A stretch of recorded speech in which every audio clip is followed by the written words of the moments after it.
महज 14 साल के उम्र में बॉलीवुड में कदम रखती है बिंदिया गोस्वामी। दोस्तों, बिंदिया गोस्वामी 70 और 80 के दशक में बहुत ही मशहूर और चर्चित अभिनेत्री बनकर उभरती है। कई सारे बेहतरीन फिल्मों में उन्हें काम करने का मौका मिलता है, जैसे गोलमाल हो या मुकद्दर हो, आँखों का तारा हो और दादा जैसे, खट्टा मीठा जैसे कई सारे तमाम बड़े बड़े फिल्मों में उन्हें काम करने का और उनको अपने अभिनय दिखाने का जो है बहुत बेहतरीन तरीके से मौका मिलता है। पर 18 साल की उम्र में बिंदिया गोस्वामी विनोद मेहरा से शादी करके एक तरह से यूँ कह लीजिए कि फंस जाती है। विनोद मेहरा का पहला शादी हो चुका था और पहली बीवी को डिवोर्स देकर बिंदिया गोस्वामी से शादी करता है।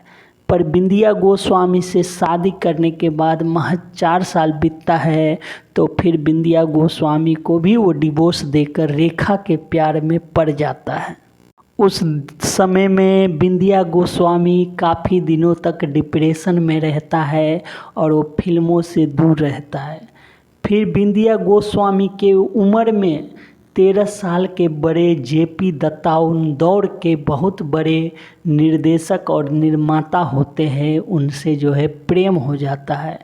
बिंदिया गोस्वामी के परिवार के हर व्यक्ति जो है उनके शादी और उनके प्रेम विवाह के खिलाफ रहता है और उसके बावजूद भी बिंदिया गोस्वामी जेपी दत्ता से भागकर राजस्थान जाकर उनसे जो है एक पेड़ के नीचे बताया जाता है कि 7 फेरे लेते हैं और उनके बाद जो है उनके परिवार के लोगों को कई बार मनाने के बाद बिंदिया गोस्वामी और जेपी दत्ता मुंबई लौट कर आते हैं।